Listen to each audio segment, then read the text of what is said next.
Abaticola and Ferrari discuss everything. With Matt Abaticola. Son, your ego is writing checks your body can't cash. I'm sorry I ruined your New Year's Eve party. She tastes like cigarettes. And Jason Ferrari. I'm very important. I have many leather-bound books, and my apartment smells of rich mahogany. Hallelujah! Holy shit! Where's the Tylenol? Two complete nincompoops with microphones and access to the World Wide Web. Presented by Mickey Finn's Brewery in Libertyville, Lake County's oldest brew pub. Now, here are your hosts for this shit show, Abaticola and Ferrari. Hello there, podcast friends. It's another episode of Abaticola and Ferrari Discuss Everything. This is episode number 16. It's called Sassy Pilgrim. He's Ferrari, I'm Abaticola, and we discuss everything. We're brought to you by our good friends over at Mickey Finn's, Lake County's oldest brew pub, 345 North Milwaukee Avenue in downtown Libertyville. And 'tis the season to celebrate and enjoy all the festivities going on in Libertyville. And what you do is you get over to Mickey Finn's and you enjoy yourself a big, tall, cold glass of Santa's Magic. It is their holiday brew. It comes out the day after Thanksgiving every year. And it runs until it runs out. And that really is a sad day when it happens. A couple of years ago, I remember it only took a few weeks. They must have had a crazy run on it because they were out pretty quick. But normally you can get well into January enjoying Santa's Magic. And I brought a growler over tonight. You're going to try it for the first time on the air. Yes. You've heard me talk about this. I've never had it. One of my favorite beers of all time, not just holiday beers. I mean, of all time. Well, yeah, and you had the two. Like, I've had Pineapple. Pineapple We've Express. talked about that at length. Yep. Last episode, you brought up how excited you were for this. So yeah, I love the day of Thanksgiving when it gets released, and this is a delicious batch as always of Santa's Magic. All right, and I did figure out, and it does work, how to pipe the drums into the show. Oh, nice. So I'm not going to get back there and do a drum roll. No drum roll, but all right, here we go.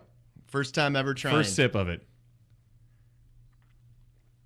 I think you might actually have heard that sip. Yeah, I definitely heard it. Oh man, you like it? Yeah, that's your beer, isn't it? It's so much better than Pineapple, and Pineapple is the shit. Right, dude. Yeah, Pineapple Express is their double IPA. This Holiday Magic is Santa's Magic is a it's a Belgian strong ale. Man, that's good. And it's got the spices, and it's brewed with honey, and there's also Belgian sugar candy, or candy sugar is in it. So sugar candy. It's got some sweetness to it, and then there's some spices. It does taste like the holidays. It's a really good beer. It's a 7%er, so it's not too crazy strong, but it's a beautiful color. It's great. I don't know why I envisioned it being a stout for some reason when I heard that. Like I don't know, holiday beer. I was thinking maybe it being like thicker or something, but yeah, no, it's not what I expected. No, it's super really, easy to drink. really good. It's and you can beer. tell all the like the flavors and the notes that you just talked about. Yeah. Like you can taste all of them. All comes out. No, they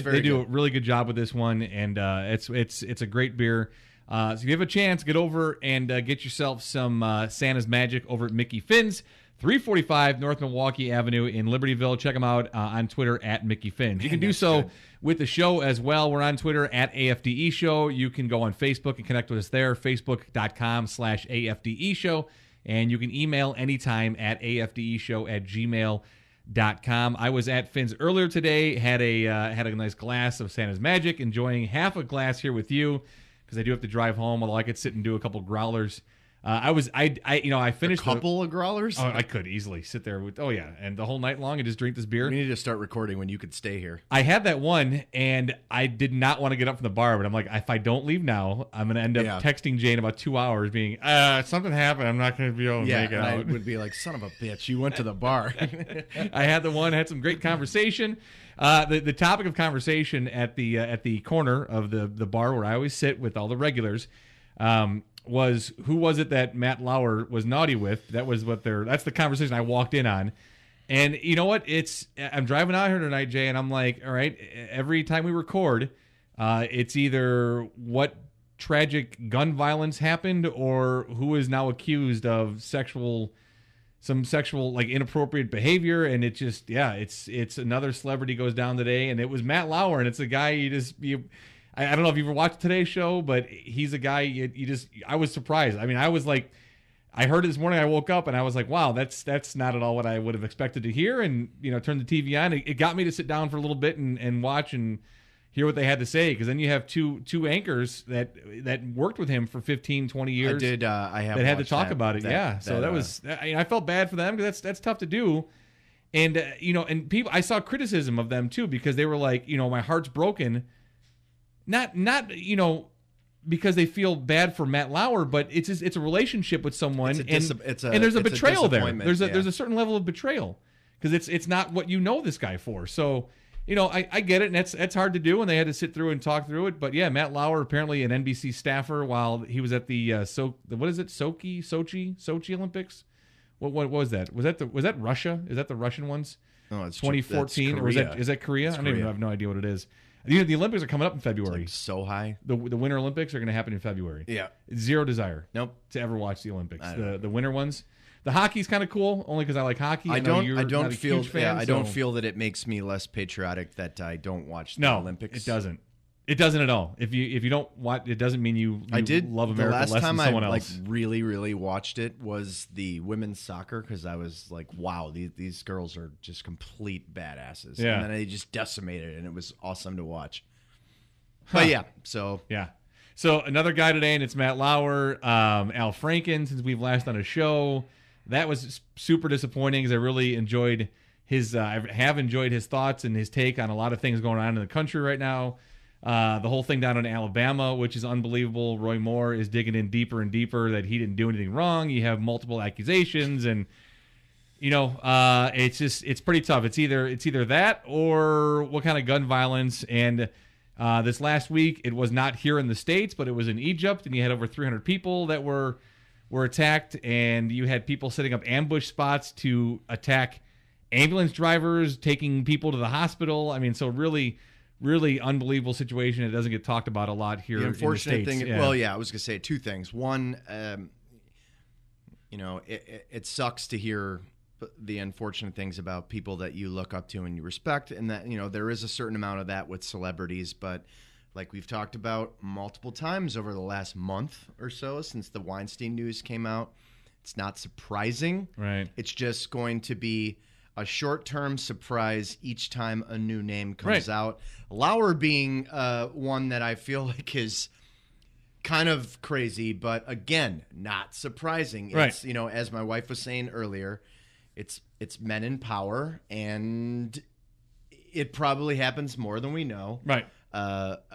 I'm probably the least surprised about politicians, definitely the least surprised about presidents, because in your mind, and really, technically, you are the most powerful man on the planet. Right. So, you don't like hearing about it. I mean, I don't know. It's not like, oh, God, another one. It's more like, oh, Matt Lauer, come on, yeah, man. It is disappointing only because, I mean, but you're talking about humans who aren't perfect and who do things wrong. So it's not like, oh, my God, I can't believe this happened. It's a disappointing thing, because you don't expect it from a guy who has been portrayed as someone you welcome into your home every morning for the last 20 years and someone you've relied on for news. I haven't. I mean, I wasn't a Matt Lauer guy or a Channel 5 guy. But I don't watch any morning television. Yeah, I like the Channel 7 stuff, I think, locally, and then the national WGN. GMA. Yeah, WGN is great because they're like, it's like hanging out. It's really with goofy us. and very entertaining. I've always been, a Channel 7 though watcher, and got to connect a little bit with Terrell Brown, who does the morning show now, or the morning news. He seems like a really good dude. Yeah. From our interaction, as limited as it has been, he seems like a decent guy. And then GMA, I always like. As a kid, I always thought like GMA was like really hard hitting news, and then I didn't even start watching it until my late 30s, and I'm like, this isn't even like really news. It's like a pop culture show. It's fluff. Oh, it's complete fluff. It's evolved through the years, but that's like what news has kind of become. Yeah, kind of, but I mean, but that goes to a different level. Yeah, or it's pop culture, far left, right? Insanity, not true stuff, far right, and then in the middle, it's kind of like all the depressing shit that happens every day, right? You know, like And that's why I like it though, because it's not real hard hitting news. It's entertaining, and there's good stuff on there. Right. And, you know, I enjoy Michael Strahan, George Stephanopoulos. I think he's really, really good. But I actually I laugh out loud at times because some of the stories that like you hear George talk about are like you don't expect him to be it's doing coming those. out of his mouth. Right. It's so funny. It's because the producers are, it's like those segments you hear of the, I don't know if you ever watched like SNL sketches where they would do just famous anchors and be like, no, I'm not saying that. No, I'm not saying that. And then they would make him do like 12 takes of this just asinine story. It's kind funny of to sad, see. Yeah, you know? it's funny to see. And then Robin Roberts, who's on there, she's really, really Oh good. man, But, and that story with her is she's awesome, I love The Weeknd. Like, I don't miss The Weeknd GMA, because The Weeknd GMA is Paula Ferris and Dan Harris. Okay. And Paula used to be a local girl, and I did work with her at Channel 5. She's the best, really good person, and I just love Dan Harris's work. It's great. It's very rhymey. Yeah, very, right. Very rhymey. Yes, yeah. She's not all that difficult to look at either. And Dan Harris as well, a very handsome man. That was going to be what I was going to talk about was his handsomeness. He is very handsome. Yes, he has a podcast he does about stress relief, and it's called 10% Happier. Yeah, he got into meditation and like yoga and stuff, and learned how to like deal with OCD and stress, and yeah, he seems like a really interesting dude. He'd be like a really good conversation. Need to talk about that stuff. Honestly, more. I mean, like I'd be the first to admit that I have problems with all of that stuff. Yeah. So, yeah, I think if more famous people start doing that, talking about it, advocating for it, right, more people will pay attention. Well, so it's been a couple weeks since we've had a show. This is episode 16, Sassy Pilgrim. Hope you had a great Thanksgiving. Hope you enjoyed. It was like the greatest segment. Yeah. Sassy Pilgrim. Hope you enjoyed your time with friends and family, whatever it is that you did. I got some great stuff that happened to me over the last week. Go for it. Yeah, on Friday the 17th, I was driving home, got into an accident on 355. Yesterday was on 294. My car's in the shop right now getting fixed. From the accident. From the accident. Used my mom's car, and yesterday driving on 294 and had a front passenger tire blowout right on the middle of the highway. Had to pull over and change that tire, get a new tire put on there. So then back in July, when my transmission died on 90 going to my brother's funeral, so that's 3 different incidents, 3 different cars, 3 different highways in the last 5 months. So I feel like you've said enough. I want to be done driving. Is what I want. I was just gonna say, I if there was a better way, which it does not currently exist, other than if you want to take a 4-hour trip for you to do public transit. Right, because I would take a train from Libertyville to Chicago and then back out to Naperville. Yeah, that would be... But if you catch the express, it'd be 3.5. Right, that'd be the worst idea ever. Right. And then yesterday, driving home last night... Unless you could work the whole way. Maybe. Yeah. I could teach you like a Wi-Fi trick. Well, I would generally work on the way down to the city when I would do that for the station. You don't work on the way back. On the way back, the way back. You listen to a box fan. I would listen to white noise and just be angry about being on the train. I seriously would just sit there and just stew in my own anger because I was like, why am I on this train? Like, otherwise I wouldn't get home. Why am I screening score callers? I'm on 294 last night going home, and it was a little bit later than normal. And this car was behind me driving really close. And I tried to speed up a little bit to get away from him, and then the car in front of me was stopping. There was traffic was stopping, so I was stopping, and this guy was coming in hot. And I was watching him in the rearview mirror. Jay, I got to a point, I gripped the steering wheel, and I was bracing myself for an impact. Yeah. I thought he was going to hit me. But by the time he stopped, I couldn't see his headlights in the rearview mirror. So, I think he just got to the point just didn't hit me. Yeah. And I was like, oh my God, I can't believe it. I was like, if that would have been it. If I would have gotten rear-ended. Number 4. Right. That's where you just 2 in one day, though. You beat this guy senseless. No, I would have just pulled over. I would have called my mom and said, hey, your car is on 294, about 3 miles short of this You're missing exit. 2 tires and it's on fire. Right, and the bumper just fell off. You need to come pick it up because I'm walking home the rest of the way. I'm going to walk down the middle of 294. I would rather walk in traffic than drive anymore at this point. Risk another accident. Unbelievable. Man, so sucks, buddy. I'm tired of it. But what are you going to do? It's no one's hurt, and I guess that's the great thing about it. But there's got to be some kind of record. 3 cars, 3 different highways, 3 different kind of incidents, and all within 5 months. Yeah, That's an unfortunate record, and I don't know that we can ever like figure out if it is a record. But yeah, I feel safe. I'm gonna try to break it next week. How was your Thanksgiving? It was good, man. Went home on Wednesday night. Home being Downers Grove. DG, as we call it. Yes, did not participate in any of the biggest party night of the year stuff because I don't know. The last time I did that, I was unable to enjoy Thanksgiving. Which I just want to I love Thanksgiving. Love me some Thanksgiving, so I don't want to feel like crap. That's one good thing about like not power drinking anymore is the no hangover stuff. It's really there's nothing worse than getting older and being hungover because it just lasts longer and it's harder to recover from. And you're gonna get like multiple day of just not feeling like yourself is what it is. Right. But man, that wasn't that long ago. But you drink till 3 a.m. and you were up at 6 for work and you were like, oh, all right, whatever. Hey, you could backflip out of bed. Didn't matter. Like, let's go. That falls off a cliff quick though. Yeah. I mean, I haven't had that for like 10 years at least. So that's one good thing about it. But no, it was great. It was great as always, hanging with family. But my favorite part of the whole thing is just my niece. Like my Moxie, my niece is, I don't know, that just made everything. And Trish and I went and hung out there the Sunday before. You know, it's unfortunate that we watched the Bears game, and we're going to get into that in a couple of pieces here in this segment. But I got to hang out with my niece 3 times in 1 week, and that just makes my heart happy. Yeah, no, everything's better with kids, and the holidays are that much better with kids. Love as that she gets girl older, so much. As she gets older, it'll be more fun, and I know she's the first grandkid in the family, so it's even more special. But as she gets older and more kids come along, it'll be even more fun for everybody. But that just made it. That's what holidays are for. Holidays are for kids, man. Like we all love each other. We love being together, and that's completely apparent. And then just that's like the happiest addition because you can see everyone's joy around her. And I was joking around with actually anyone I've talked to about it.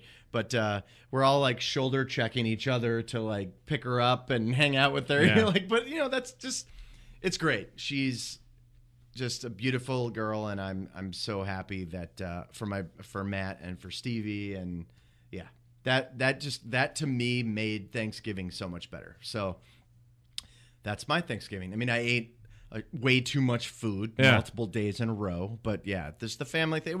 It was a good one. This was a really good one. I'll remember it forever. I had a really good time. Yeah, we did.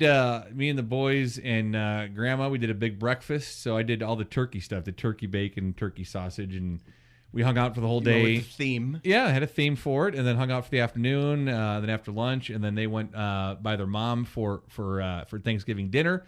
And then Grammy and I, we just hung out. We made our own dinner. We did a honey baked ham and a few side dishes, and she napped. So I watched football and watched it was relaxing. really it was good. like one of I was texting you about my obsession with Christmas movies lately, but not like the I don't watch the Lifetime Hallmark crap. Wait, which ones do you watch? Because when you text me that, I was like, the comedies are the ones I get into. I don't watch. I watched Christmas with the Cranks today. Okay, I've never seen that. I don't watch like Miracle on 34th Street or any of the old. Well, no, I appreciate those. I don't, just because like that's them. Where I feel like they all stem from. Yeah, I've never seen them. So I watched. But I was talking about my parents about this. Like, I'm not really a. Miracle on 34th Street is great. Like, I appreciate where they come from. Like, I don't even like appreciate some that. of them. You're a better man than I definitely am. love White Christmas. Like, I will Never watch saw that it. multiple times. You should. That one you should watch. Yeah, I don't want to. No, I'm at a point now where I'm like, I do it just to not do it no, now at this but point. I know you like crooners. I'm sure I'll enjoy it. No, I know you like crooners. Yeah. And like Bing is such a dork, but then watch Danny Kaye just kill it. I think that was a text you sent me. I think you said Danny Kaye is a badass. He is such a badass because all of a sudden this dude, he's the comic he's funny. Yeah. And he's a dancer. Like, it's amazing. Like, I don't know. I do like the imagery and like what those things are all about. Obviously for me though, and for us, like Christmas Vacation, Christmas Story, like we like the funny ones. Yeah. But I don't know. I've not been a Scrooge over the last couple of years, but I'm just kind of, I don't know, like not been like all about it. And now I'm starting to get back into it. Now that I'm back home, I'm closer to family, and I'm. I watch Elf every year. Feeling it more. Of course. Elf and Four Christmases. I love. I think Vince Vaughn and was it Reese Witherspoon? Yes. I think that's a fantastic Have you watched movie. Fred Claus? I have not watched Fred Claus. Vince, he plays Santa Claus's brother. It's just, dude, but he's like not a good brother. Yeah. So, I mean, think about Vince Vaughn. So that one you should watch. There was a really good 60 Minutes over the weekend, and it highlighted some of the like classic holiday movies, and it talked about the one with the BB gun. What is the one with the BB gun? Christmas Story. Christmas Story. Jesus. So it highlighted that, and it highlighted. Shoot your eye out, kid. It highlighted Elf, and the one with Tim Allen, where he plays the Santa Claus. I like that movie. I've never seen it, but watching this You really and watching need to Tim watch Allen these talk things. about it, I want to watch it now because I was like, oh, this doesn't sound half bad. Well, just think about it. You've got obviously a major sitcom star, but you've got a felon, ex-felon with a cocaine habit, Yeah. who became this guy. Oh, did you hear that story about the teacher that got caught on the classroom videos? Doing drugs. Yeah. She was doing coke in her Oh, classroom. I didn't hear about it. I watched it. Oh, yeah. She was doing coke. And I was like, my man. God. I'm like, really? The kids weren't in there. Why is she in trouble? Well, no, Come but on. now, yeah, you've got teachers. Well, for years we've got teachers banging students. Now we have girls like. Oh, that was doing that was rails last of week. coke. Yeah, I know. It was one of those too. Oh, yeah. 16-year-old boy, Yeah, but and then that's not old. There's a video of a teacher at 5:00. This teacher was caught doing cocaine in her classroom. Hold on. And they showed it. I'm like, really? Well, not the cocaine part, but are you not like the king of the school if you bang a teacher? Seriously. I honestly think you like. No, I can't. I'm not going to say what I was going to say. Yeah, no, all right, I'm fine. not. I'm gonna. But leave you it know what alone. I'm saying. Like It's if you're, illegal, so I know it's we do- illegal. I'm not we do not advocating support for it. No, underage sex, so we do it's- not at all. But if your smoking hot teacher wants to sleep with you, we're gonna be like, no, it's against the law. Well, I would just. You're not saying anything bad. Yeah, You're I not know. saying anything bad. I just think it maybe like on an individual basis, you should examine those Yeah. situations. All right, fine. Just listen to Van Halen 1984, listen to Hot for Teacher, and just go where you need Be to like, go with hey, it. 16-year-old boy, did you want to do this? You did? All right, well. Well, yeah, and no kid feels sexier than when he's referred to as, hey, 16-year-old boy. Yeah. Coming up at 5, 16-year-old boy and teacher do rails of cocaine in the classroom, caught on video. Okay. And she was like in the corner doing it like on one of the little kiddie chairs. I'm like, man, get after it, girl. What It's else? like, What it's else like, is I in mean, the room? Is she going to do off the the But chalk? she's like, well, no, I mean, it's just like, yeah, do it off the rail where you put the chalk Get in the, after it, girl. Yeah, it's like you really can't wait to get out in the parking lot at least. It's like Well, kids no, weren't in man, there. It's She been a wasn't- rough. It's been a rough day. doing it in front You of know the kids. they have like those. And I guarantee those little you, back I offices. guarantee you, she bought it from someone she works with at the school. So come on now. The janitor. That was the first thing I was Always the thinking, but then janitor. it was like, I don't want to go that route with Well, it. But I mean, if we're on the pattern of not offending people, we are not blaming any custodial engineers Right. for drug selling. yeah, we don't. Yeah, I don't think all janitors do blow. Don't know and Or sell it to sell their things. teachers, right? So, well, anyway, Moving on. Yeah, moving on from that.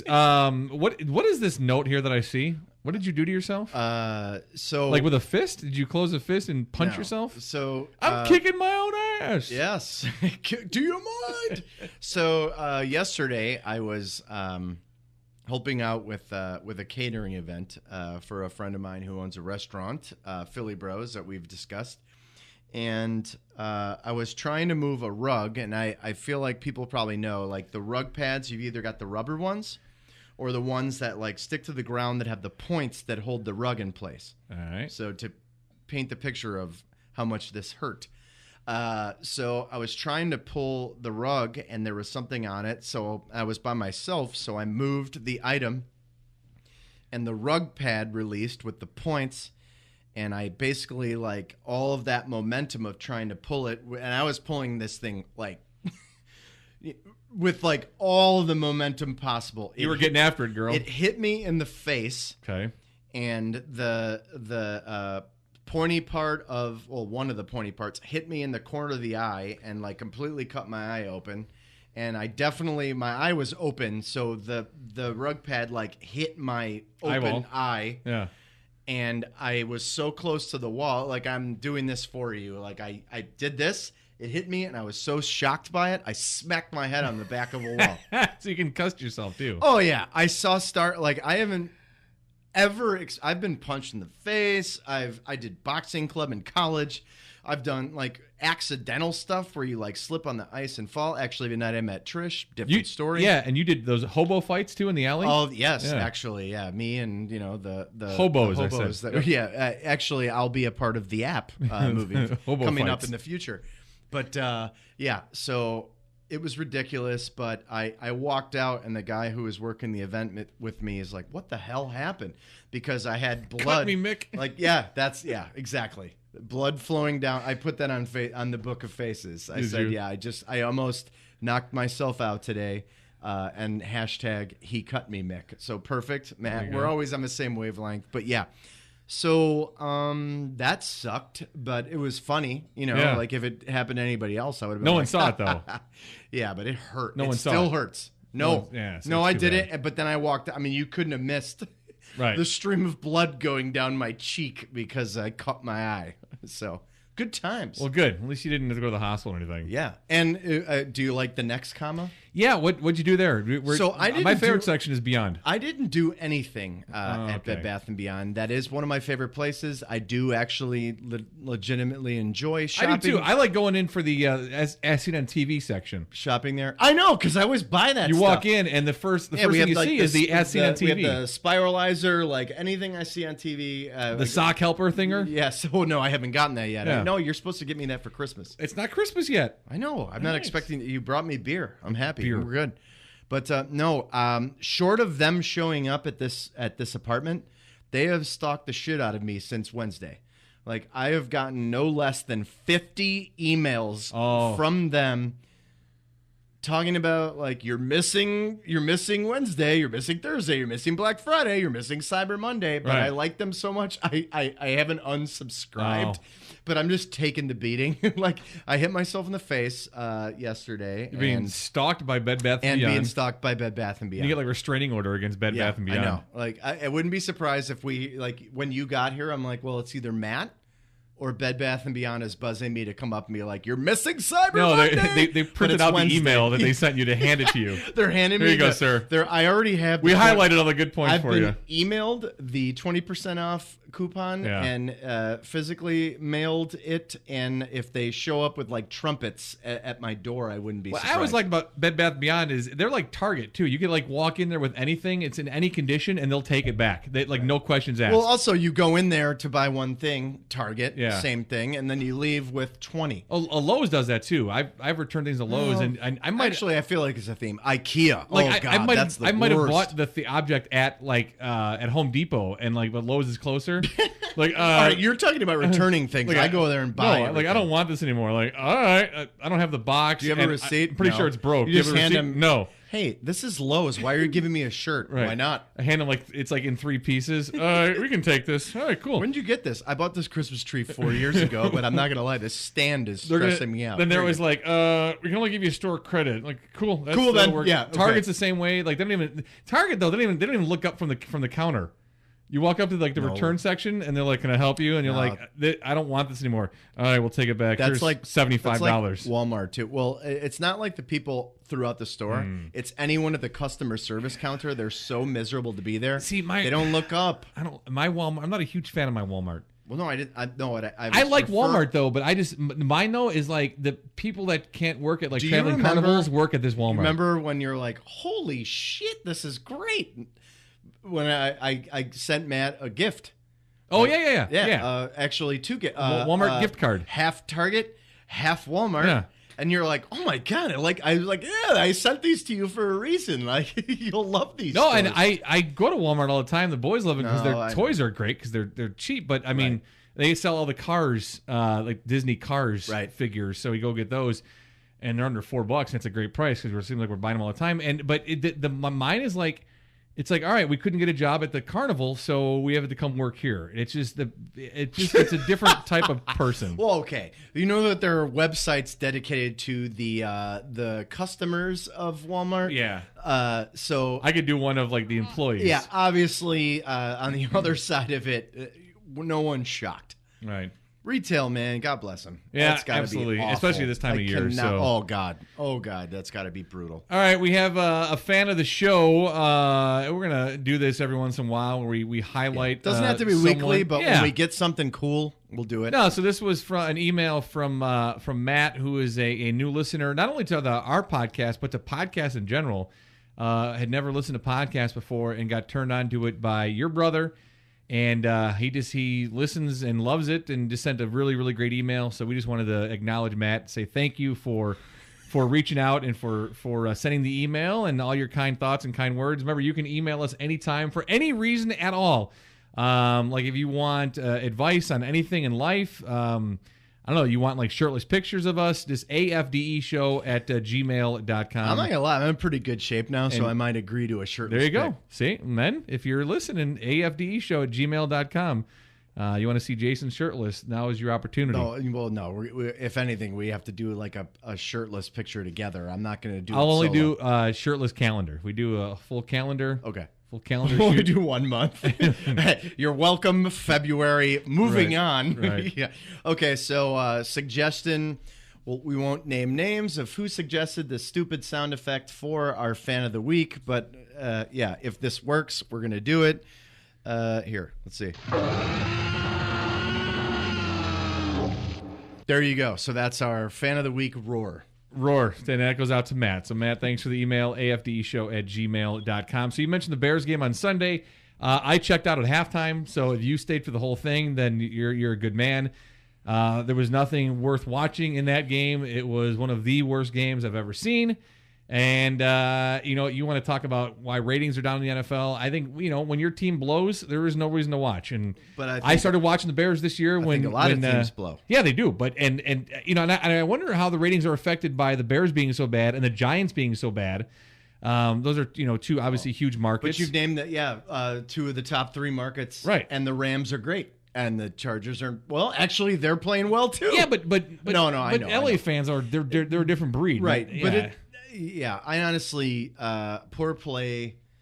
We talked about this a couple right, weeks the ago. stuff off the field, yeah. but that Bears Eagles game was atrocious, and it's one of the worst games. And you know what? It bothered me too, just the criticism from Bears fans about Trubisky and this Trubisky kid. Why did we move up and draft this kid? He can't even play. It's like, all right, it was his 7th game. I mean, 7 stinking games. He's had some decent games. He's had some okay games. He had a terrible game on Sunday. But you know what? We know who else did? The entire freaking the coaching team. staff. Oh my God. I'm so done with the John Fox stuff. It's beyond dumb. It's so pointless. Then you have 2 guys who argue and Trey McBride gets cut. For roster reasons, but we know why it is. Well, apparently we signed Lamar Houston back. Yeah, Lamar Houston got picked up off waivers. I mean, that's really not a stressful thing. And when I said I wanted to talk about the Bears, I know we have the Bears report on the show, but when I wanted to talk about them this week, it has nothing to do with the game. Man, I'm so tired of the pattern where, it's easy to be a meatball, but this is not meatball-y to say like Fox has got to go. Mm-hmm. That's it. I don't think he was Pace's decision when he came in. I think it was driven by Ernie Accorsi and the McCaskies because it was an obvious hire. When he became available, I said, okay, you need to talk to this guy, and we needed a culture shift, and that's what he's good at. But he's clearly lost it on, he's a manager. He's right. not actually a coach. He's not calling plays. His defensive philosophy does not align with Fangio. Clearly, he has zero offensive philosophy. He's carried Rodgers with him at every team, and their special teams has never been above 15 in the league. It's just, he's past it. He needs to go. Period. And I'm very tired of saying he needs to go. We need a regime change. Well, but we do, though. If you look at the last 2, Jerry Angelo and Lovie Smith were fired for doing more. Even Trestman and Emery were better than where the Fox regimes have been. So right. It's like if those guys weren't good enough, and they were at better points than John Fox is, then he. I'm not advocating for Ryan Pace. No, Ryan Pace gets an opportunity to hire a coach. I think he has a quarterback. So I think he hired. John Fox. I think he wanted John Fox, But I don't think John Fox obviously wasn't a guy he was targeting. When he became available, it was like, how can you not do this? Every single person I've talked to says he wanted Quinn. But I hope that he was able to make his own decision. Well, of course. And I hope he wanted John Fox. He was a new GM. And I'm sure he was encouraged to do it. Yeah. But I would also think, from the way I've heard this guy talk since he was hired, if he was forced into doing something, it's not something he would have stuck around for. Because I just don't see him as being like, oh, I'm gonna take that. I mean, he seems like he really knows football. You know what though? The guys that are around him. Day one for the Charter things I hear franchise, about him. Day one for the Charter franchise, he was influenced. You know he was. Well, yeah, I don't know, but when he became available, it became an obvious choice. Not necessarily the best choice, but it became an obvious choice. And I'd say a majority of Chicago fans were like, John Fox, get him. Yeah, and the guy was in the Super Bowl last year. But the whole idea of fire Fox now and elevate Fangio and see what he can do. It's like I'm not for that either. No. I want someone who's younger. I want someone who's got some offensive innovation to them. Someone who understands offense. That's what I want. And does Fangio have a young offensive guy that he would? I don't know. I haven't heard anything like that. But it's like it's just do something new. But it's time for something new. The second I heard about that, it's kind of like, all right, you know what? I'm not in any way against Vic getting a shot, and I think he's deserved a shot, in the past.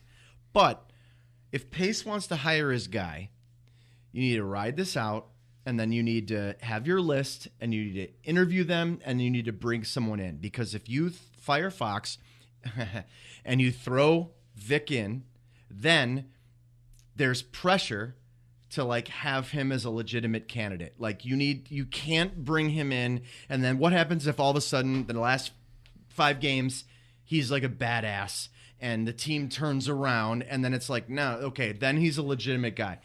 You need to ride it out with Fox. Yep, absolutely. Like the Bears have always done. Right. And then you need to interview candidates once you let him go, period. No, no. It has to go one step further than that. Fox gets fired the second the last game is over. The next day he's done. The whole staff is gone. And today, right now, this very second, Ryan Pace needs to know who his number one guy is. No, that's it. Yeah. His number one guy. Has it. It has to be more than a list. It has to be, I want this guy. This is the guy. I'm going to get this guy. Just like he saw Trubisky. That was the guy he wanted. Mm-hmm. He did what he had to get that guy, to guarantee that that's the guy he was going to get. He has to have a guy today, right now. This is the next coach of the Chicago Bears. Period. There is no search committee. There is no let's sit down and discuss it. You have a guy now, or you should go to. Right. You should go to. There's 5 games left? Right. If you don't know now who you want, then you have no right being a GM. Period. Yeah. Period. I don't have anybody. Well, I don't. Yeah. I just don't want to retread. I stop doing the whole radio thing in football. Find someone new. Right. Find someone different. Bring something different to this team, and not like Mark Trestman. That guy was a lunatic. It just brings someone who's an established NFL guy who knows offense, who can do something with this young quarterback you have. Other than because you know what, all I see with this guy under Dow Loggins and Fox, I see regression. And it wasn't like he had a great starting point either, because he's been so limited. Just his mechanics they seem like they're getting worse each week. Well, are they working with him? Are they working on different things? How often have we seen that in our QBs? In this guy, we've talked at length about how that Cutler was without question the most talented quarterback, skill set wise, we've ever had in a Bears uniform. I think Mitch is a stud. He has a limited sample size, but the guy's a stud. He has the traits. But the key with Chicago in, as many years as I can remember, is poor development. Right. No, not even poor development. No development. No development, no consistency. Poor schemes, no development. You throw this guy in, and, I agreed to do it. You needed to throw him in, but we talked about this before, when Glennon was playing, before he even came into the mix.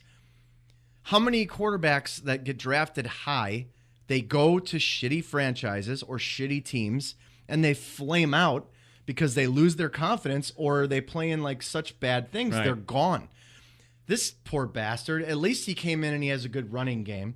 And most times we have a good blocking scheme, but we have a lot of injuries that keep happening. So there's a lot of churn but he's no one to throw to. If Ryan Pace does not get two legitimate NFL wide receivers that are on the roster to start as wide receiver 1 and wide receiver 2. No, you have to have at least 1 or 2 stud free agents, and you draft someone high, and that's it. You have to have if there are not 2 wide receivers in this roster next year, then Ryan Pace has no idea what the hell he's doing. Nope. You have to. That's it. This guy needs someone to throw the football to. Period. Now, if they get hurt or whatever, that stuff you can't avoid. Depth. But you have to have them. You have to have them. I mean, who are these guys he's throwing to? Look at the Packers, man. Think about it. I mean, how many times have we, I joke about it, but it's totally true. It's like, oh my God, how do they have 9 wide receivers? Right. Well, I also think 3 more guys come up. That's great scouting. I know, but also on top of that, though, yeah. I mean, when you have that guy throwing to you, right? It's like it builds your confidence that much more. These guys are really good route runners, and it's just. Well, because there's a certain level of expectation when that guy's throwing, when one of the best ever is throwing the ball to you. You can't half-ass it. Yeah. Right. But if you're running routes from Mike Glennon or Mark Sanchez or naming a bum that's throwing footballs here in Chicago, you really care? Or you gonna get upset because Mark Sanchez dogged you out? But you're like, F you, Mark. Who the hell are you? Right. I mean, that's the kind of thing. But if you look at you're not gonna do that to Aaron Rodgers. Who the hell are you? You gonna do that? You gonna do that to Tom Brady? Yeah. You're gonna do that to Phillip Rivers? Nope. No, you're not gonna do that. Ben Roethlisberger? No. No. I mean, you're talking about some of the best ever play the game. Yeah, but they coach these guys on routes, man. It's amazing that. Well, I mean, but a lot of these places that we're talking about actually are really good at coaching and development. But then you've got these veteran quarterbacks, or even if they're young, like Wentz, they work with these guys. They teach them, and you hear about. But that's the beauty not of surprising. it. No, it's not because I saw that guy last year and I was like, all right, that's an NFL quarterback. And I see the same thing in Trubinsky though too. Trubinsky, he's an NFL quarterback. The guy has the ability, the skill set to be a quarterback in the NFL. Well, and I finally can see that wearing a Bears uniform. Right, no, absolutely. He's a leader and the mindset. But can he take that leap from year 1 to year 2 like Wentz is doing? Maybe not the exact same level. Right, but he doesn't. Can he do it by himself? Right. Yeah, that's the problem. You don't have the staff around him, nope. which Wentz does. And you don't have the talent around him like the Eagles do. You have a task manager like Fox. You have a good defensive coordinator. And you have a guy. I particularly don't have a problem with logins other than I don't feel like anyone on that team or any coaching member is empowered to do anything. I feel like Fox has a lot more power than anyone thinks. Like most of our head coaches in years past who are not successful, right. They're like dictators almost. And he's calling those last minute plays. You go kick, you go punt. He's doing that. And he's always been bad it's just at that stuff. I know, but then you go one step further than that, and it's just the organization is just run so poorly at times. It's so frustrating. Well, shit to rolls be a Bears downhill, fan. And no, it does. But the ownership, everything is bad. But at the very least, we want a good coach or something. I heard David Hall the other day, and as much as I have disagreed with David a lot over the years, I've always enjoyed his work. His and I think recent think thing, he's a decent guy. But what I know, he made a comment. No, but just like the PR aspect of the Bears and the way they present themselves, it's so poor because they're one of the oldest franchises in football, and it's like you have this history there, and that could mean something. Right. And they had, but they're the least transparent. He brought up a point about the Hallis Hall renovations and what they're going to do at Hallis Hall, and I thought he made a great point. He was like, from a PR standpoint, that's something that on a Tuesday, on an off day, you bring Ryan Pace out and you have your GM, your young GM, the future GM for your franchise. Talk about what you're going to do, how you're expanding Hallis Hall, and they released that information late on a Friday afternoon, when no one would give a crap that they were doing it. And again, it's just a missed opportunity, and it just shows how poorly they're run at times. Do you remember? I know you've watched West Wing at least while you're twice, all the way through twice. Okay. Yeah. Do you remember what they used to call that? Friday, taking out the trash. Oh yeah. So they released that's stuff you don't want talked about, right? But then when my first instinct was, and I don't think Pace needs to go. I think he should. I do think. I know he takes some reaches, but he's had some hits on some draft picks. Last year and this year, I feel good about it. But when they announce something like that kind of undertaking, you know he's sticking around. You know, you don't make an announcement like that with an existing GM and be like, we're going to do this. We're going to double the size of our practice facilities and change all this shit. But we might have a new GM. That's not happening. I'm fine with Pace still being here. I'm going to give him a couple more drafts. You need to get a young coach and see if you can build some consistency. You know, and you saw what happened with, Jerry Angelo and Lovie Smith. I mean, is Lovie Smith the greatest NFL coach ever? No, but he's one of the best Bears coaches of all times, because he got the consistency to do it. Right. Was Jerry Angelo a great scout and a great draft guy? No, he wasn't. But he had consistency to do it, though. And I think that's, I'll give Pace the benefit of the doubt there and give him that opportunity. Leonard Floyd looked like he's a real deal pass rusher. I think Mitch has got the opportunity to be a solid NFL quarterback. We'll see how great he can become. But he's not going to be great without wide receivers. No. He's not going to be great without a healthy offensive line and some consistency and some depth there. Period. He's not going to be great without a great offensive coaching staff around him to help him and to help him develop. You can't develop on your own. Right. It's the NFL. It's the best of the best. Right. If you don't have someone there guiding you, he's not going to happen on his own.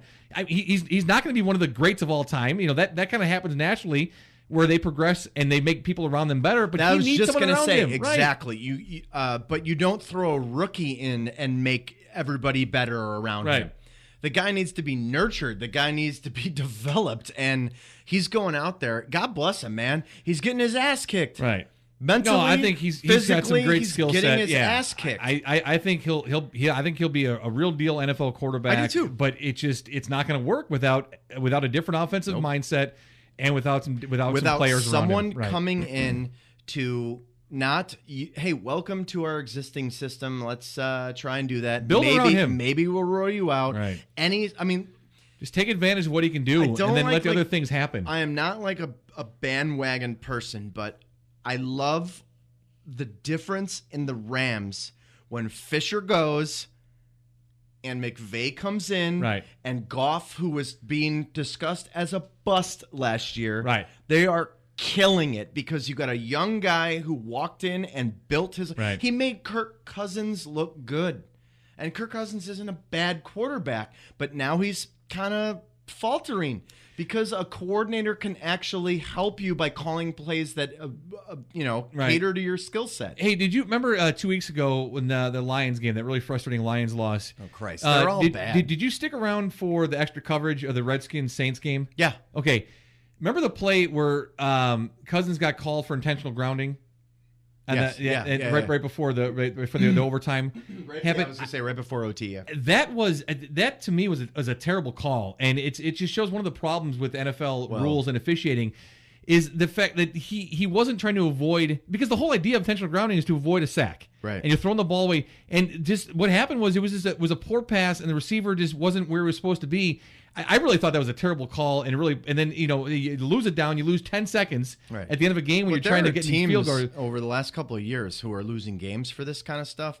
And here, you know what? This is they lost that game. They ended up losing in overtime. But let's pivot away from the Bears because we could do this forever. I got to. But get away. Honestly, I've always had a fundamental issue with poor officiating. So, the NFL tries to do this thing where, okay, you get rid of the part-timers, the union, you bring in full-timers, and I feel like it's gotten worse. It's regressed so much, and they are constantly having to explain rules like live. Right. You bring, when you have like Pereira and what's the other guy, whatever the Fox. Dean Blandino. Yeah, Blandino.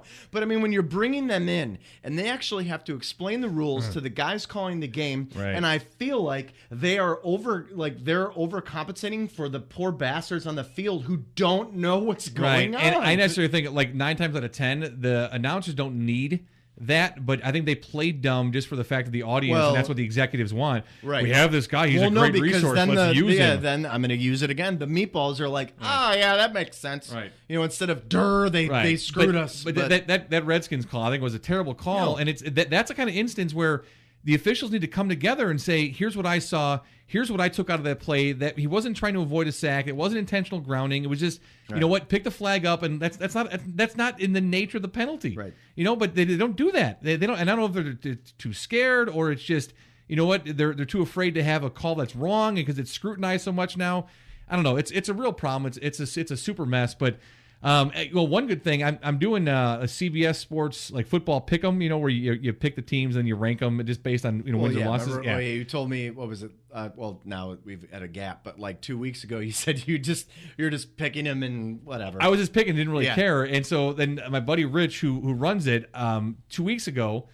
So it's been the last 2 weeks now. I said, all right, I started trying, started watching the games, and I'm like, I actually know what's going on in the league now. And I said, let's keep track from our scores here, 0 points each. And the final, 6 or 7 weeks of the season, whoever has the most points, we'll do dinner and the loser has to buy. Right. So he beat me by, 2 weeks ago, he beat me by like 1 or 2 points. And then I actually won this past week. Nice. And I lost 2 games, and it was like my 1 point game and like the 4 point game. But the stupid Chiefs have killed me 2 weeks in a row now. I'm done picking fat ass Andy Reid and his Chiefs. No, but yeah, I finally won a week in football pick'em. So I'll take pride in that. I killed it on Thanksgiving Day. I had all those pretty easy and had those as big points too. My 16-point game though, I have to say I had the Eagles over the Bears at 16 points. So wasn't too much of a shock for me that they looked as bad as they did. And I thought the Eagles didn't play all that well either. Let's not get back into it. Let's go to something different we watched this week. Tell me what you watched, and then I got a couple things on movies and then Netflix series too. Right, yeah. So, you told me about that today. But I watched White Christmas because I love it. I watch it every year. I watch it by myself. I actually made Trish watch it last year, and I don't think she'll ever watch it again. But there are some songs. There you go, Trish. There are some songs in there that I will say, and she's like, "Damn it," because they'll stick in your head. Is White Christmas in there? No. Well, yeah, of course. Okay. Bing sings that at the beginning and sings that at the end. I hope so. But so I was reading. I like reading those articles about binge-worthy shows, and I generally will read the descriptions and be like, well, yeah, but no, I have zero interest in watching anything about that topic. But I love Westerns. Yeah. And Godless, when I saw the title, I was like, what?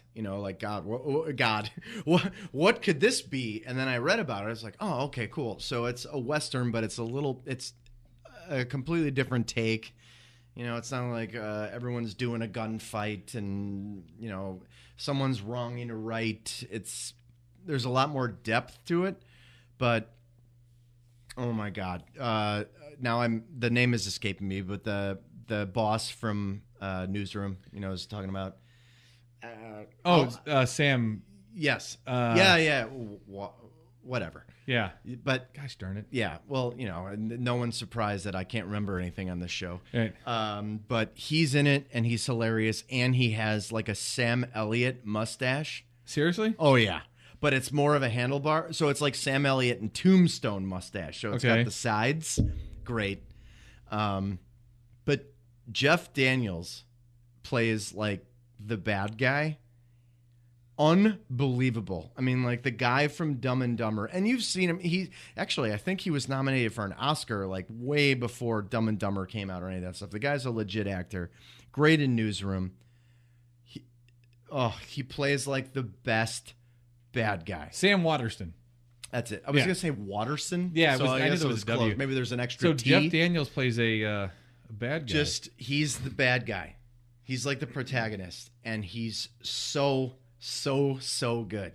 Like you kind of like him one episode and you hate him the rest, but he's so good in this show. Yeah, I'll check it out. I was going to start that the other night, and then I started watching Punisher instead, and I've gotten through 4 episodes of The Punisher, and then today I got through 6 episodes of a Netflix series called Slasher. But a serial killer like in this small town, and it starts out where you see the serial killer. He kills this husband and wife, and the wife's pregnant. So and then the police come in the house, and he's holding the baby in his arms. He cut the baby out of the woman, and then it's like present day, and that baby is like a 30-year-old woman now, and she moves back to that town and moves into the house where her parents were killed, and then these killings start happening again. Yeah, so. Yeah, it's whatever. It's not. It's certainly is not great, but it's pretty entertaining enough to. I was doing stuff around the house to have it on for 6 episodes. Like it got to the point today where Netflix called me a fat lazy bastard. Yeah, they were like, "Are you still watching? Still watching?" Yeah, I'm like, "Yeah, you jerk." I have received some text and Facebook messages lately about, hey, well, now I don't need to watch the show because we've become the spoiler podcast. That's fine. We've actually just now people at the very least could skip like episode 1, maybe 2. No, but that's nothing that didn't ruin anything. It's just care. you can go in and watch it. I'm not going to tell you who the executioner is because that's what he is. He's the executioner, the serial killer. All right. He wears a black hood and a big black robe, and they call him the executioner. All right, so now we know that. I'm not going to tell you that it's the chief of police. I wouldn't ruin it for you. So I mean, crap. You're such a dick. Darn it. Yeah. I don't care. I probably won't watch it. I'm so tired of people dying. Let's take a break. Let's take a break here. Start with rapid fire. Maybe we'll see. We'll talk about it during our break here because that was a really long, juicy segment right there. Dude, that's what we've been doing lately for our first stuff. Lots of good thoughts. It's a Batacola Ferrari. We discuss everything. That's why we call it a Batacola Ferrari Discuss Everything, and it's a podcast. You're listening to it now. We appreciate that. This is episode 16. It's called Sassy Pilgrim. Happy Thanksgiving to all of you out there. Hope you had a great holiday with your family. And we're brought to you by Mickey Finn's, Lake County's oldest brew pub, and they are the brew pub of Santa's Magic, which is a delicious holiday beer. I need a refill. That's why we're taking a break. We're back after this. Put them in the Iron Maiden. Iron Maiden? Excellent! Execute them. Bogus. All right, welcome back into AFDE Show, Batacola Ferrari Discuss Everything. This is episode 16, Sassy Pilgrim. I got some sassy burps coming up, too, right now. Yeah. Homemade pizza. Well, pizza and beer, and had the sriracha honey drumsticks earlier. That was they're getting me now. Yeah, I can tell. tell. When you turn 40. We're brought to you by Mickey Finn's, Lake County's oldest brew pub, also the makers of Santa's Magic. It's out right now. Give it a try. 345 North Milwaukee Avenue in beautiful downtown Libertyville. Check them out at Mickey Finn's right there on Twitter. Do the same for the show on Twitter at AFDE Show. He's a Ferrari. I'm a Batacola. Segment 2. We generally and normally start off with That's So Wisconsin, but we skipped rapid fire in the first segment because of the length of the segment. So we'll do that for you right now. Empty glasses. Empty glasses, that's right. And thirst and the pizza smell in the house, so we needed to get after that. First question for you, Jay. Do you have any phobias? Any phobias? And I mean like legit phobias, like stuff that freezes you, like you can't, like I say I have a spider phobia, arachnophobia. I lost that. But I don't. I don't like spiders. I prefer not to kill them, I don't want to see them. Oh, I do not like them at all. Yeah. But it got to a point sometimes where they'd be in the apartment so much. It was just like, like I just kill them. Like I don't. There was one, I was putting Christmas lights up today. One ran across the wall and I flicked him with my finger. I smashed him with my finger. Yeah, but then where did he end up somewhere else? Oh no! I smashed him into the wall. He was a little guy. Oh yeah, I cut my finger. No, I know. And then there's one that in my bedroom I left remnants of his body. It's still there on the wall. Me too. Trish knows. I do that all the time. It's not because of not cleaning it. It's just I've left them there deliberately for his other spider friends. They all to see. come on. They're like, oh yeah. And when they see like Steve is gone. There's Bob. Like we're gonna get out of this Steve, room. Yeah. Bob, whatever. So all right, so you do the same. So do you have any real legit phobias? Sharks. Clearly, I'm not experiencing them in any part of my life, living in an apartment in Chicago. But yeah, I hate. I don't go in the ocean. See, for me, it'd be buried alive. And I'm not that I've ever. Well, yeah, but that's not a phobia. That's like what's the your claustrophobic? What's your worst way of dying? The claustrophobic thing. I don't deal well. Buried with that. alive, bad. Yeah. Drowning, I feel like is worse. Drowning while being attacked by a shark, worse. But that's like dying ways. Like I would phobias. Ride the shark. I don't. Yeah. I would hope for a dolphin to come. Take me to the surface, me. Sir. Yeah. So no real legit phobias. All right. What do you got? Not that I can think of. Yeah. No, that's fine because I mean some people, like I would, like people that like can't leave their apartments and their houses. Well, yeah. Yeah. What is that? It's called being a loser. No, but not agoraphobia. I think it's hermit phobia. I think it's called something, but now it's hermit phobia. What would your dream vacation be? Like a month in Italy. Never been. Yeah. And to dine with the Pope. Yeah, I just want to just alone. Just to call him Padre. Me and the Pope. I'd be like, "What's up, Padre?" The Polish Pope, which is even better. I don't know. For me, all right. I haven't. Like I said, I write these things down, but I don't put thought into it, so we can do this. Oh, you don't have for to real. put thought into it. No, but I would kind of like to maybe pick like 5 cities in Europe, and then have enough time to go and do cool shit in all of them. All right. But I mean, not, I would like to do Italy, obviously, and spend the most time there. Like do Rome and Tuscany, and then maybe do Ireland. I would like to do some pretty diverse stuff. Dine with the Padre. All right, here's the Pope. Yeah, the Pope. Question 2. You have to pick one. It's like one. If you can only have one of these, what would it be? What is your machine? One machine. Like just pick a machine. Anything that like a dishwasher, a washing machine. Oh, I was gonna say you need to clarify a little bit. Yeah, go ahead. Like pick a machine. Terminator. Like any machine. You can only have one machine. What would it be? So are you talking about an appliance? No, it could be anything. It could be any machine. You could call an automobile is a machine. Is a computer a machine? Computer could be a machine, sure. Computer. For me, it'd be a washing machine. Fuck it. I can do the wash. Give me like one of those. Like fill your bathtub up. Yeah. Get the washbird. Yeah, I could do that. Yeah, the washboard. I'd say washing machine. I like a good washing machine. But then you'd air dry. Like your mom? Yeah, my air dries everything. Okay. Yeah, Mom did today. She took her water bottle and she spilled water all over. Like there was a flood in the kitchen. She was trying to pour water. It wasn't chicken oil into her water bottle, and the water bottle was upside down on the counter. So she was pouring it into the bottom of the water bottle and couldn't figure out why water was going everywhere. I'm not gonna lie, your mom's dude. Mom's stories. I was like, the Mom, best. how did this happen? It was dark over there. I'm like, what? Turn the light on. The light was on. She's like in the corner, and it's like I don't know what. It's a mom so excuse. weird. I'm like, come on, Mom. All right, clean up this damn water. It was dark in Yeah. there. Okay. What is your favorite clothing brand? I don't have one. I don't have a favorite. I shop at Old Navy, H&M. Yeah, mine has I become. get stuff at Target. I've got stuff at Kohl's. I've become. I pretty much get everything at Kohl's now, and mine's become. I don't know if it's called Apartment 9. I'm going to go with APT 9. Oh, APT 9, yeah. A pretty sizable majority of my clothing is now APT 9. I guess if I had to pick like my favorite one, it would probably be Polo. Polo stuff is great. Yeah. But it's crazy expensive. I have a lot of polo. I mean, I have a couple of shirts, but then I started buying I don't care if it has anything on it, just a polo that fits. Okay. Well, I like those because they're really slim fitting, and then you pop the collars, and you're really cool. And you wear or a couple of them, a fedora. Yeah. You layer the polos. Yeah. That's a look I've never done. What a dick move. All right, here is. I lost my question. Where'd it go? Oh, okay. Another clothing question here. One piece of clothing that you can't live without. What's that one favorite thing you have? T-shirts. T-shirts? No one could see this, and I will post a photo of my amazing slippers. Yeah, that's just a nice blue T-shirt. No. But I like vintage, like fitted T-shirts. Yeah. I love them. Man, I have a ton of them, and I'm wearing a Mountain Union hat tonight, so I didn't want to have like an opposing shirt. So I went with the solid blue, the blue shirt. You look like you work at Best Buy.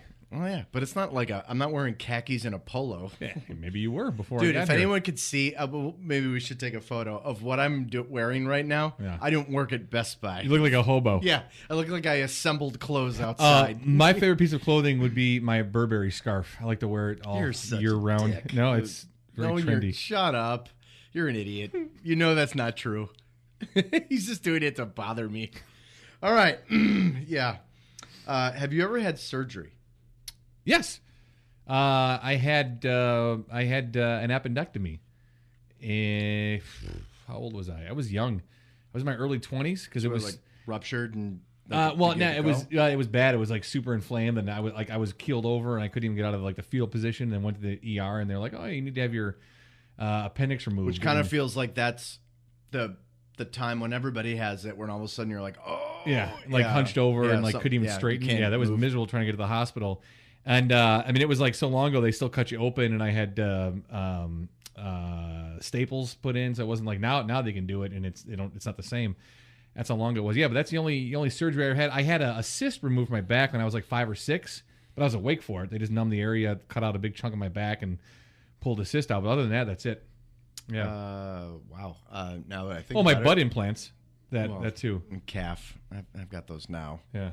Let's see. It looks good, right? 4 years old. Oh yeah, it was good before. Now it's just now it's juicy. you can just put. I walked on the stuff street and people were like, "That's a juicy booty." Yeah. Yep. I've got a rum bottle in here that's just sitting Sits on it. Yep.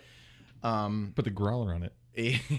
Age 4, crossed eye surgery. Okay. Age 5 To get them or to actually I them? wanted them. I was young enough that I'm like, these, would be really good look, crossed eyes. Hey, Mom, So, yeah. Dad, I've been thinking about Christmas. I would love to get crossed eye surgery. It'd be great. Crossed eye surgery, age 5, tear duct surgery. Apparently, I was unable to cry like where tears would come out. Okay. Let's see. I broke my femur, so I've had that repaired. Okay. I've had 4 hernias at once. I didn't know that was even possible. So I had that. They thought I had 1, and then when they opened me, they grew internally. So yeah, that was cool. But I'd say like the most significant one was the spinal fusion I had, which is, wow, I can't even believe this. But on Saturday, it'll be a year. Yeah, it'll be a year. 1 year since I had right, spinal December fusion. 2nd. And I feel like a different person. So that was, they were all helpful. Yeah. That sucks to get surgery, but yeah, I've had several now that I think about it. All right. Do you have? I keep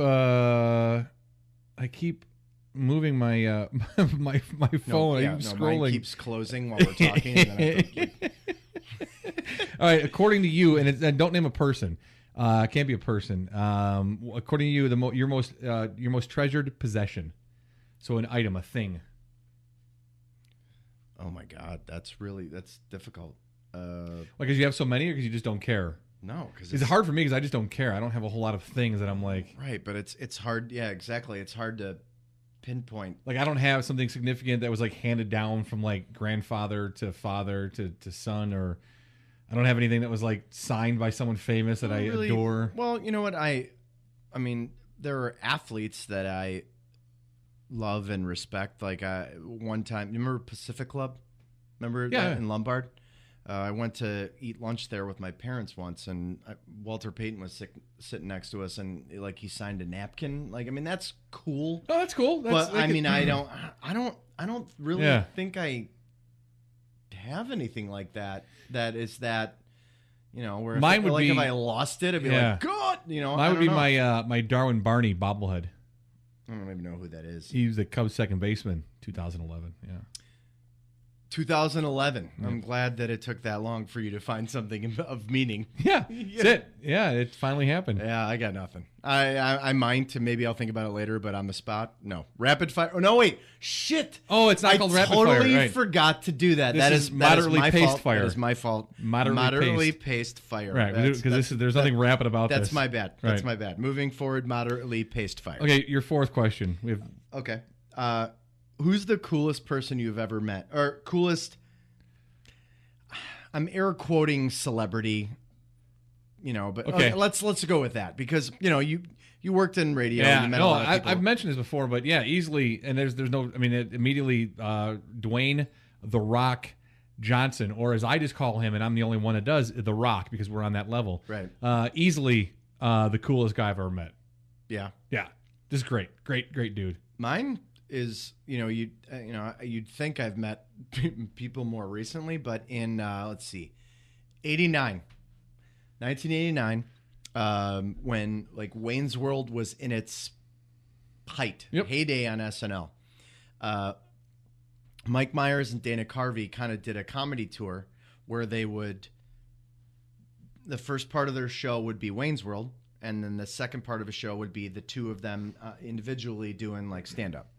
So they came to Illinois Benedictine, and my parents watched SNL with me. They knew that I loved SNL. They got tickets for me and 4 of my friends and them. We went and we watched it, and this is what I used to do all the time. Like my mom would take me to like Drury Lane to watch plays or musicals way back in the day. And I would be intrigued to go talk to the people afterwards. They would come out the side door. Yeah. And I wanted to talk to them and understand what they were all about. So I snuck away, and I was standing in the corner watching the show, and 2 or 4, like, I don't know, 50-year-old people were kind of talking to me like, well, do you like it? What do you think about this? Blah, blah, blah. At the end of it, it turned out that they were Mike Myers and Dana Carvey's parents. And they're like, would you like to go backstage? Yes, I would. Yeah. And I went back there, and, because I came with the parents, I walked in. They came and like talked to me. It was super cool. My at the end of the show, my parents and all my friends were in the parking lot. Like, where the hell is our son? Right. And I'm like, I was just inside talking to the parents and the guys who did the show. Nice. And they could not have been cooler. And I was I was 14. Yeah. 14 at the time. I mean, that's amazing. I still think about that to this day. All right, last questions here for Moderately Paced Fire. Are you a morning or a night person? Well, I'm not really a sleeper. Yeah. So I guess it just depends on. No, it really does. I kind of run heavy like all day long. Yeah. I'm a little irritated when I wake up, but then it doesn't take me long to get going. So I don't know. I think I'm kind of both. I can stay up late. It doesn't really matter. And then, but I'm definitely, if I have to pick, I'm a morning person. I wake up and it's I wake up for the alarm and where- I'm up and going. And What's going on? Yeah. Like, what's going on in the morning? Am I waking up for something? What's going on? Like, I don't know. My brain is weird. And yeah, for me, it doesn't matter. If I get up for work Yeah. or if I'm not, or taking the boys to school, I'm up and I'm up and out of bed and I'm good to go, man. Yep. I'm ready to roll. Me too. I like the morning. I don't think I have a preference. I'm whistling, I'm singing with the birds. Yep. Okay. I'm I not doing dance that. around the house.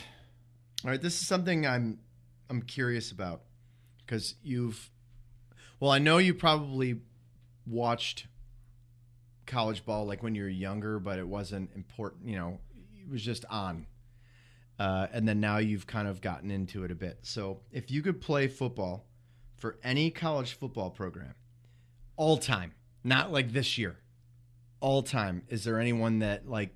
Any team that comes to mind. Any team that I would want to play for? Yeah. Be a part of that program. Probably I would go out west, and I would probably go with USC or UCLA just to be out there, out west, yeah. So for me, like when I was thinking about, and now that I'm thinking If about if Notre Dame offered me a full ride scholarship, I would tell them no. I know you. I would Shove do your it. scholarship right up your arse, But you dirty.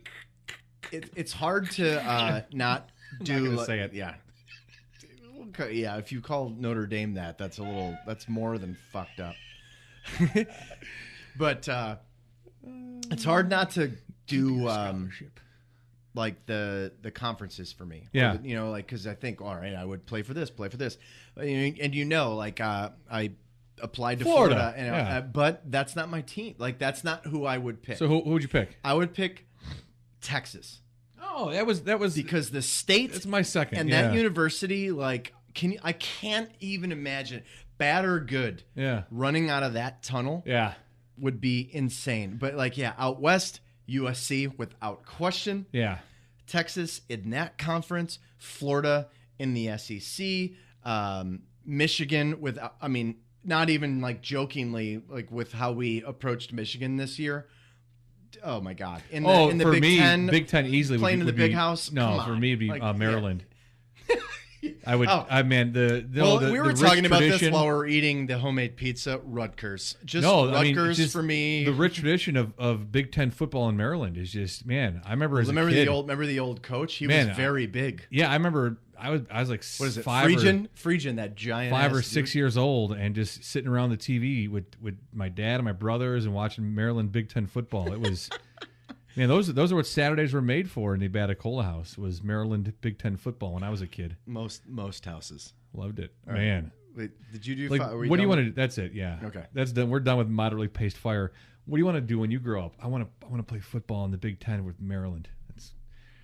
Isn't that every boy's dream? In the future, in Illinois. In the future, the Big 10 will be the Big 13, and then Right. maybe Nebraska will leave and go to the Big 12. Yeah. Yeah, and maybe Notre Dame will join a conference like every other important school. You self-loathing. You know what, though? Bastards. No, that's a different conversation. All right, so this is Baticola Ferrari, episode 16, Sassy Pilgrim, and that's So Wisconsin. It's a segment where we highlight something out of the state of Wisconsin, and of course, it is brought to us by our very good friends at Will's Northwoods Inn. Yeah, 3030 North Racine. Yeah, we know that Boom. shit, man. www.willsnorthwoodsinn.com. We tell funny stories. We tell weird things about Wisconsin. We talk about trends. We talk about state names. We talk about just random shit that they do. Wow, the headline on this story is... Sometimes we have to talk about things that are deeply upsetting due to the political landscape of the state. Do you want to read this? You read the headline. Go ahead. Okay. The headline, 10 hunting licenses issued to Wisconsin children under a year old after the moron Scott Walker, that's not in the headline, I needed to add it, eliminates minimum hunting age. So Wisconsin's Department of Natural Resources sold 10 hunting licenses to children under a year old after Governor Scott Walker signed a bill that eliminated the state's minimum hunting age. Walker signed a Republican bill on November 13th doing away with the 10-year-old minimum age. 10-year-old minimum age. To participate in a mentored hunt. Okay, here you go, buddy. Here's where it gets good. The DNR released data Tuesday that shows the agency has sold 1,814 mentored hunt licenses to children aged 9 or younger through Sunday. The vast majority, 1,011, went to 9-year-olds. 52 licenses went to children under 5, with 10 going to children under a year old. A 4-year-old was the youngest license to register a kill during the recent deer hunting season. 5-year-olds registered 7 deer. It's not certain that the children actually pulled the trigger. However, harvest data doesn't show who actually pulled the trigger. An older hunter could have killed the deer and registered the animal under the child's license. Now, listen, you got a toddler, a 9-year-old, 10-year-old. Fine. If hunting is a part of your family and your tradition, and if it's part of your life where you sustain yourself and your family on the meat that you hunt, that's fine. I have absolutely no use for someone who brings a child under a year old on a hunting trip, because I'm just assuming that this time of year in Wisconsin, the weather isn't all that pleasant and decent and warm. And there's absolutely no reason for a child to be that young to be outside on a deer hunting trip. I get irritated with parents who have an infant at a Cubs game in the middle of July when it's 9 degrees out and it's 9 o'clock at night. I have no reason for that. I certainly have no reason for a 10-month-old to be on a hunting trip with adult men who are not watching the 10-month-old or really giving the 10-month-old the care that they certainly would require. There's no reason for the kid that young to be on a hunting trip. I'm sorry. Whatever your reason is, that's fine. I don't get it. And I don't even, aside from the obvious of taking issue with just children on hunting trips, this, for me, aligns with the insanity that is the political landscape, that is a constant distraction of anything that is important, that this moron decides that important Wisconsin legislature is to eliminate the gun ban, or excuse me, the hunting age on children under 10. Like, of all the things that are important, first of all, why is that even okay? It should be a thing, right. But removing it, like, you know what, man, amidst all the things that are going on in the world and in the state, what I really need to do is make 1-year-olds able to be a part of hunting trips. Yeah, that makes, again, the toddler, I could see a 5-year-old, you want to take him with you. Like but I get it only if that's a way of life for you. I get it. Like, if it's just for fun and sport, I don't quite see it there at that age. Opponents of eliminating the minimum hunting age warned putting guns in the hands of young children would put them and other hunters in danger. It appears it wasn't the issue. No one was killed during the season, although 7 hunters were wounded. 5 of them, all at least 24 years old, shot themselves. A 53-year-old hunter was shot during a drive in Ozaukee County, but the age of the shooter was still not known on Tuesday. Another hunter was shot in Waukesha County, but both the hunter and the shooter's ages were unknown. The DNR was still investigating both incidents.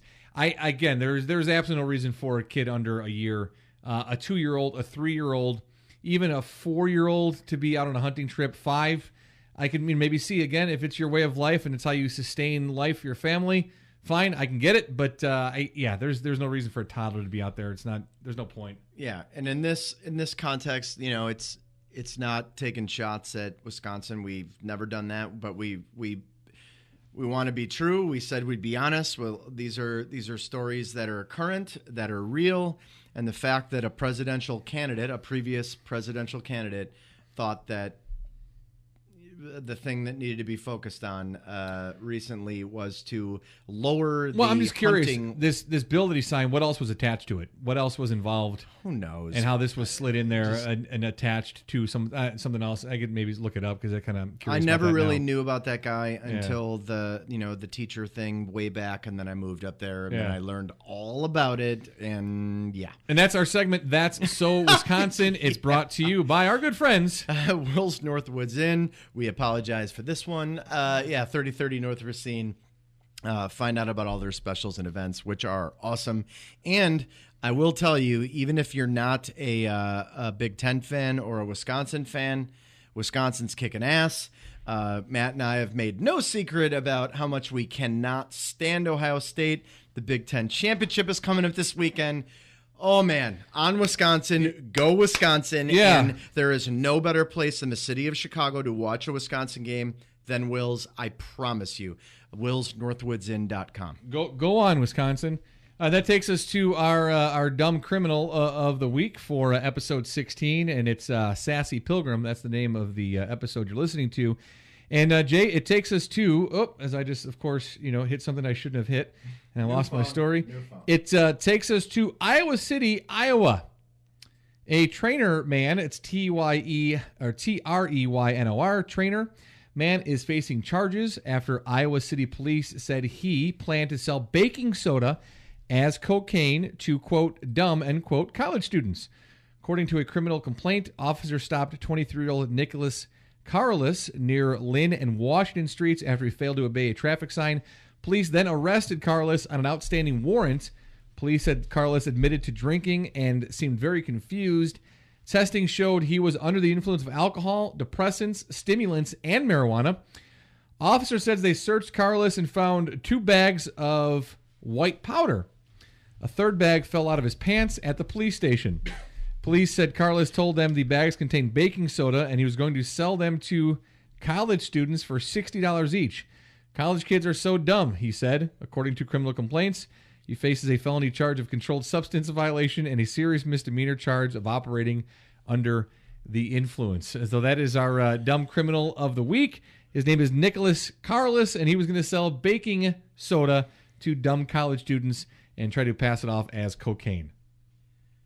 Wow. Guess he should have sold it to that school teacher who was doing blow in her classroom.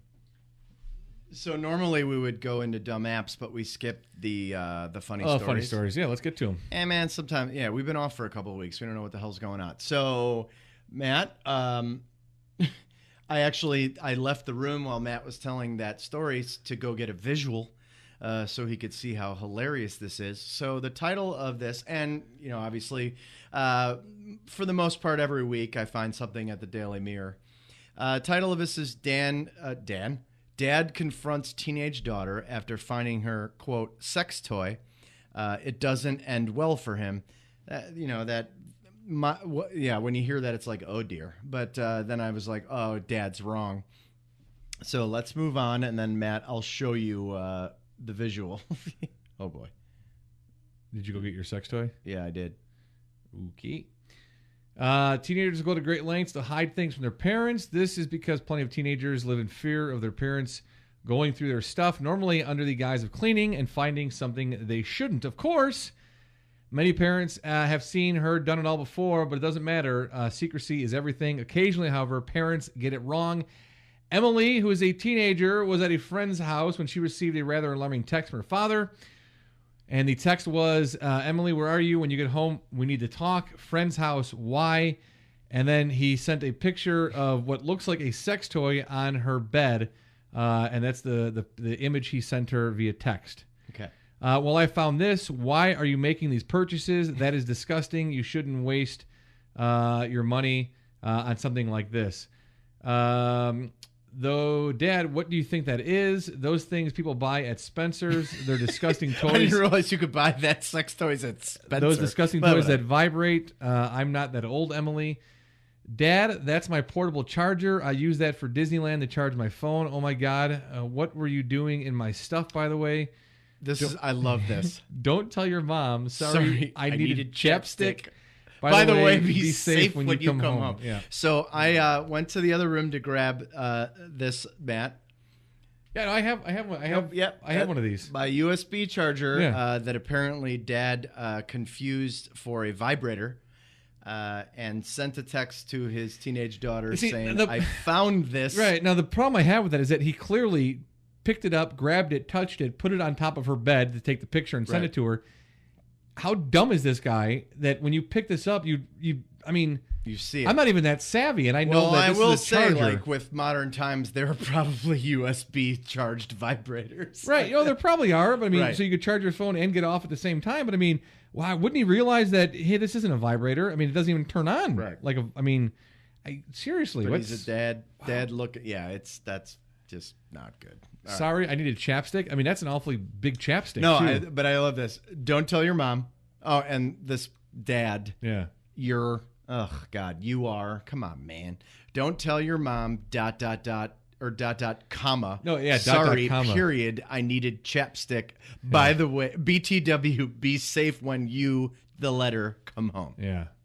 All right, so that's our good story from the Mirror. What else you have This here one, now? I just love it. I sent saw this to you a while Yep. back, and we picked something else, and I'm like, no, we got to go back to this. Airplane sex case.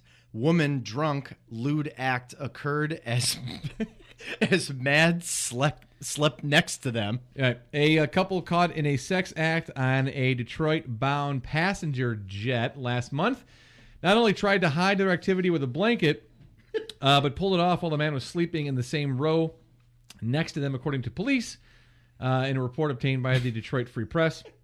As one passenger wrote in a witness statement, I feel bad for the guy beside them, but I guess he was sleeping. While he slept, though, the incident that triggered an FBI investigation, a highly intoxicated woman was performing oral sex on a man in row 26, triggering complaints from nearby passengers in other rows who caught on to what they were doing. The woman in particular was less than cooperative, a police report said, noting that she yelled and screamed and she was continuously disruptive after I love being how they met. hauled off to an airport jail cell.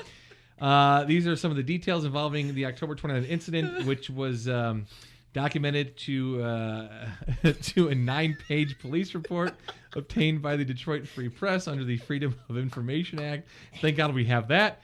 The Wayne Myers Airport Police Department, which responded to the incident, said both a man and woman received citations from the FBI for lewd and FBI citations. Jesus. Now, according to the police report, the 45-year-old California woman and the 28-year-old man met on the Delta Airlines flight between Los Angeles and Detroit. They weren't? The woman's seat was not in his row, but she talked another passenger into trading seats with him. Oh, boy. At about 3:30 p.m., the airport police, Detroit Metro received... Dude, the time is great, too. It's like 1 a.m. The guy's getting a beach under a blanket. They received a row call. 29. Yeah, the passengers are having intercourse on the plane. Per dispatch, the female involved was reported to be highly intoxicated. So they met in a layover on the way to Detroit, and they decided to get it on. L.A., Detroit, and she was hammered and started blowing the guy next While to someone next some to them poor slept, bastard sleeping. Okay. Wow. There you go. That's somebody's daughter and maybe somebody's mom.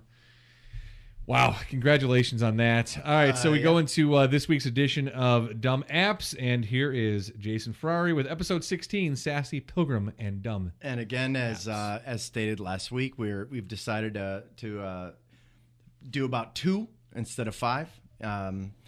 So here we go. God, I mean, I picked these and I put them in and just laugh. I can't believe this stuff. So, all right, let's go with Hug Me first. Here, turning the monitor towards me. Hug Me. And I feel like when I say the name, you can kind of understand. Get an idea, exactly. All right, so the description. For those times when you don't have anyone near and dear around you, when you need a friendly hug, Hug Me lets you share virtual hugs. To begin with, you set your status. So it's an app where people around you who are also lonely set their status as Hug Me, so that you show up on the lists of those around you based on the distance filter that you've set. Then they can send you a hug request. Oh, wait, you can do the same. Very fulfilling, right? So you can also send hugs to random strangers from around the world. So this is probably one of the saddest apps I've ever heard of. Hug Me. It's like the people that rent the goldfish at that hotel in England. Right. But this is like, this is like Tinder, but sadder and for hugs. Yeah. All right. So the next one is I Swear to God, Matt. And when I found this, I was like, yes. Because I didn't think that we would ever go back to Hold the Button. Yeah. From the makers of Hold the Button, for those of you who don't remember what it is, that's the app where there's a red button and you just hold it and you are scored based on how long you hold the button. So this is called Touch Train. The goal of Touch Train is there's a bullseye, to touch the exact center of the bullseye. Once you try, the app simply tells you if you were successful or not. Wow. So from the makers of the brilliant app, Hold the Button, Touch Train makes it a little bit more difficult and makes it a bullseye, but basically it's still the red button in the middle. And if you are unable to hit it, A, you've downloaded this. B, you've downloaded this. And that is another edition of Dumb Apps, and it seems that they get more and more dumb they do. As we go along. But I'm not even trying. That's Dumb Apps, and this is a Baticola and Ferrari. We discuss everything AFDE show. This is episode 16, Sassy Pilgrim. Hope you had a great holiday and looking forward to a wonderful Christmas season. You can do so by enjoying Santa's magic at Mickey Finn's, 345 North Milwaukee Avenue in beautiful downtown Libertyville. They are the presenting sponsor of the Baticola and Ferrari Discuss Everything podcast. Back after this. Brother? I'm Paul. You must be Tommy. Brothers don't shake hands. Brothers gotta hug.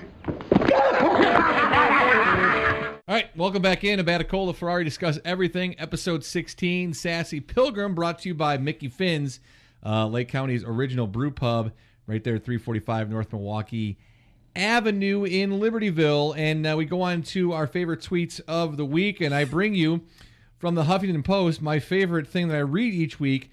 And these are the funniest tweets from parents this week, according to the Huffington Post. Here's one from at Mom Truth Bomb. At Mom Truth Bomb, my favorite morning routine is to get the kids on the bus, sip some hot coffee, and notice all the stuff they forgot to put in their backpacks. Oh, man. What a riot that one was. That was hysterical. I thought the end part was actually in the tweet. Oh, no, that was me just reacting to it. And that was genuine feeling. Because now, I mean, we're allowed to have 280 characters, so they are allowed to have a ha-ho Man, response. that was funny. Yeah, laugh right. Here's one from at 21st Century Mom. Apparently, my 4-year-old doesn't believe in underwear anymore. Which chapter covers this in my parenting handbook? I giggled at the first part. Yeah, you did. It's kind of fun. It is. Yeah. You know, like naked kids running around. Let me rephrase that. No, I said funny, not anything else. Moving on. Here's one from at Tiger MC. Oh, I wonder if it's Tiger McLeish or Tiger MC Leash, however you want to go about it, but that's what it is for you. Either way, it doesn't make sense. I kind of appreciate this one. Daddy, yeah, bud. Can you scour the house looking everywhere for something I'm poorly describing that you've never seen of or heard before? Right, except for the fact that no child knows any of those words. Right. I get that, though, because that happens all the time. Daddy, yep. Can you scour the house? Yeah. Yeah. Oh, please, Jack. I want to hear a story about Jack poops on the floor and then says, Dad, you're going to need to scour this. This is from @Petrick Sarah. Before you sign your kid up for sports, you should know that I sat outside in a cold rain to watch my son play soccer 3 times this weekend. And these are the funniest tweets this week from the Huffington Post. That's what they say anyway. Every week they're funny. This is @Parker Lawyer. My kid lost a tooth, and the tooth fairy doesn't have anything less than a $20 bill. This is not the motherhood I envisioned. All right. Woo! These, again, are the funniest tweets from parents this week, according to the Huffington Post. The funny ones. These are the funny ones, actually. Here is @Simon C. Holland. We've seen this before. My daughter wants to play... yeah, now I'm starting to recognize the names. handles. Yeah. Not good. My daughter wants to play Guess This Song with her recorder. I'm going to need every drop of whiskey in this house. Wait, is it recorder like a flute? Yeah, the flute thing. No. Yeah, Okay, like the Jurassic Park thing. That's kind of funny and terrible. Yeah. Yeah.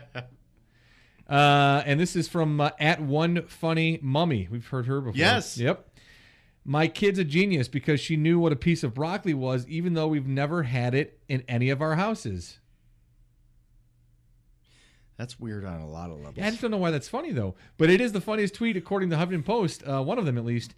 Remember, these are the funny ones. This is @CopyMama. We've heard her before. Oh, my God. Wow. Yeah. These are repeats. So apparently they're real funny. My last one for you coming up here. This is, again, @CopyMama. Me, bedtime in 5 minutes. 8-year-old begins the single most complicated crafting project of her entire life.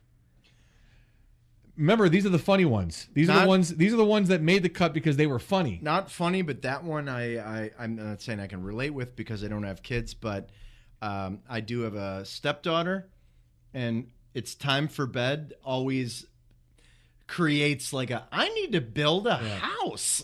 Yes.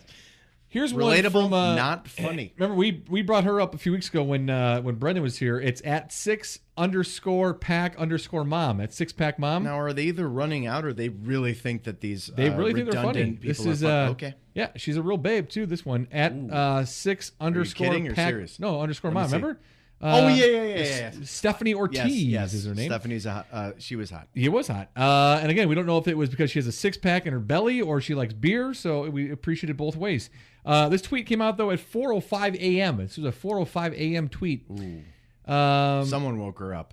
Yeah, even though it says it's 5:50 a.m., I just chased my 4-year-old to grab the tampon torpedoes he was playing with, in case you wondered how fun pre-dawn parenting is. Well, unless the kid's calling them torpedoes, okay. Not funny. Yeah. Or, super funny. Thanks, HuffPost. I have a 4-year-old. I don't have any tampons in my house, but I'm wondering why your 4-year-old has access to your tampons to be able to play with them. Yeah, but kids probably find stuff. Yeah. I don't know. I do ladies leave their tampons laying around the house? Now I'm envisioning this kid running around, just throwing them around. Right. It's making it rain with tampons. Did you ever see the terrible Seth Rogen movie? Good grief! With Zac Efron, where the frat house moves in next door. Neighbors. Yeah. Neighbors is the first one, because there's two of them. But the second one is about the sorority house. I haven't watched Neighbors 2. So the first one is where their baby always has the yep. always playing with a giant dildo. The sex toy. I don't know if this is good or bad. So I see the kid running around with tampons. Mommy, tampon torpedoes. Seriously, just making it rain with, and the kid knowing the word torpedo. Right. Well, both. Right, Tampons knowing both. or right. torpedoes. Yeah. Son, these are called tampons. All right, so those teaching are the kid about the war. Right, those are the funniest tweets from parents this week, according to Huffington Post. Those are the ones that made the cut. All right, so these are tweets of people that we follow. Moving on. Yeah, moving on to some unfunny stuff. Yes. So Stephen Castillo, Matt, read the handle. I just appreciate the handle. It's at Steezus Christ. Steezus. ST3EZ Christ. Well, someone must have had the double E and the single E. Yeah, so you had to go the triple E. I just, as I was going through tweets for the last 2 weeks, actually, because we've been, we took a little Thanksgiving break. Stephen Castillo says, all these allegations are crazy. I swear if someone comes out about Michael Jackson, I'm going to lose it. Yeah. So, you know what, amidst all this stuff, and this is something we can get into, and Matt and I talked about so much of this, like, before even recording, just, I don't know. I appreciate some levity. What did this guy do with Boss Baby? You know or no? That's actually the background. Yeah, the background on his Twitter. You know what? I don't know. Maybe he was a part of it. That was a good movie, actually. I agree. Entertaining. Trish and I took Mallory to see it. I laughed harder. Yeah, the boys liked it. Yeah. I think we appreciated it more than the kids. All right, so that's Stephen Castillo. And these are our favorite tweets of the week, the people that we follow. All right. This one comes to us from The Onion. One of my favorite handles, regardless. Onion's always great. But the balls on them. I think this is just amazing. So, well, here's the thing, though. When you first pulled this up, I didn't see that it was The Onion. Right. And I saw the picture, and I was like, wait a second. I did the exact I was like, same thing. And I'm like, no, really? And then I looked up and saw The Onion, and I was like, oh, okay. I was going through I felt much better, yes. I was going through our feed and found the photo. I'm like, I don't care who this is. I need to click on it. So let's go with 6 hours after the news of Matt Lauer being let go from the, from the Today Show for poor activity. It's from The Onion, and the tweet is, Al Roker stares crestfallen at Matt Lauer tattoo on own torso, and it's a picture of him shirtless with Lauer on his chest. But it's from The Onion, and man, seriously, I'm gonna say it again. The balls on them. Yeah. I appreciate the balls on them. Like, this is hours after this thing comes out, and they attack it full force. Here, scroll up a little bit. I want to see some of these responses. The first one here, too soon, the question mark, no, not for The Onion. Another one says, this is too much, with the laughing emoji. I love you so much right now at The Onion. Right now. Why do I feel like, oh my God. Oh, man. I was going to say, it's always someone with poor English skills. But man, you worked at the Score forever. I can't even imagine what you've heard and what you've read. But no, I just think it's brilliant. I respect them for their background picture on their Twitter account is something special. All right, if you don't follow The Onion, and they even have regional handles. There's like Onion Chicago, but really I'm telling good. you need to follow. The Jeff Sessions. That is great. No, look at Kelly. Oh my God, all of it. Look at what's his name, the Attorney General moron. Like, it's just, dude, wow. It's just, it's great. Follow them, okay. And this one, Matt and I were talking about. He's been following it. I more recently have been following it. Our show is following it. Yeah, this has been a great follow for years. Yeah, is a hilarious follow. Yeah, so at Super 70 Sports, super funny. But they put out something recently with a picture of Jim McMahon back in the day, a real photo, but then they photoshopped him in like a furry coat, and he was actually speaking with Terry Bradshaw when Bradshaw first started in broadcasting way back when he had dark hair. The dude's rocking a fedora and a trench coat, and he looks like Indiana. He totally looks like Indiana Jones with glasses. Maybe, actually, I can see him yelling, "Junior!" But the tweet says, I believe this was taken moments before Terry Bradshaw asked Jim McMahon to help him find the Ark of the Covenant. Yeah, it's good. Good stuff. It's a great tweet. We could go on forever. I found a bunch, but we're limiting Super 70 it to Sports 3. Is great, right? Yeah. All right. Take a look at that. All right, that brings us into, we're going to this day in history, because we'll do this last, correct? Wait, we're at, yes, that's it. Okay. Well, no, actually, we're at inspirational stories. Oh, I thought I wanted to do that. Move all over the place. I thought I wanted to do that last, though, no? Want to end on that? Let's end on a good story. Done. Especially since the way we started today. All right. was not a good story. Okay. Because, poor Al Roker and his tattoo are ruined now. I thought this was amazing. Okay. I read a whole bunch of really good ones, which is glad. It's a good thing to read a bunch of inspirational stories, but I appreciate this one a lot. So the title is Young Woman Raises Over $315,000 for Homeless Veteran Who Spent His Last $20 to buy her gas. Yeah, I saw the story, and I You saw did? their Okay, interview good. on GMA. Yeah, it was great. So, I mean, we don't really have to go into full details, but so basically, this woman was driving on the highway. Her car was running out of gas. She pulled off onto an exit ramp. A guy who a homeless person who generally stood there, we've all seen this.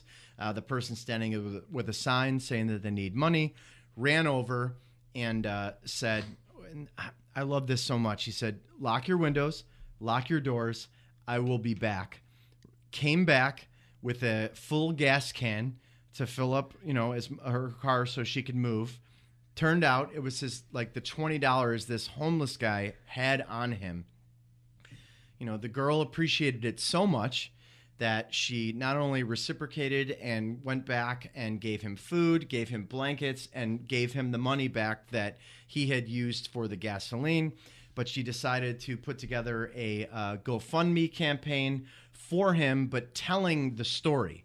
So not just saying, hey, this homeless guy needs some money, but this guy is so selfless that he's homeless and came over and used his last $20. She has since raised $18,000 with a goal of $10,000, right? Which is great. But this amazing man said, "You know what? I'm going to pay. What is it? I think the quote is, I'm going to pay forward the paying it forward."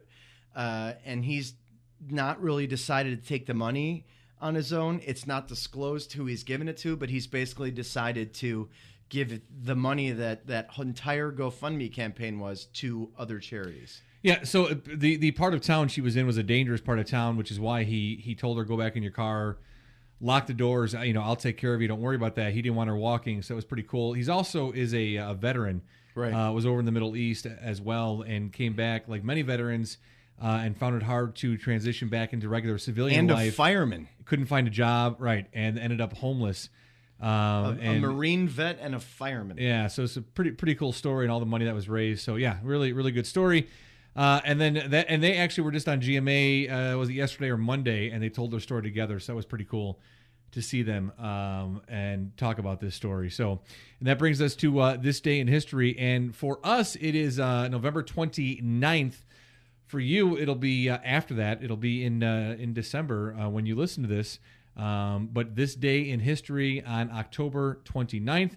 And our first one, it takes us to the year 1997, November 29th. I really like this one just because, I know about the story. I've watched a lot of these games. But 1997, the legendary Eddie Robinson coaches his last game. And if you don't know who Eddie Robinson is, he was basically the guy, the first black coach in NCAA history who created a presence. He was at Grambling for basically his entire career. 55 seasons. Yep.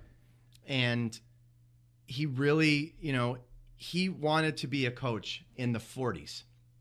And, there weren't even black athletes on the teams. So a black coach was just completely unacceptable at this point. Someone took a chance on him. Grambling was an all-black university, and the guy coached forever.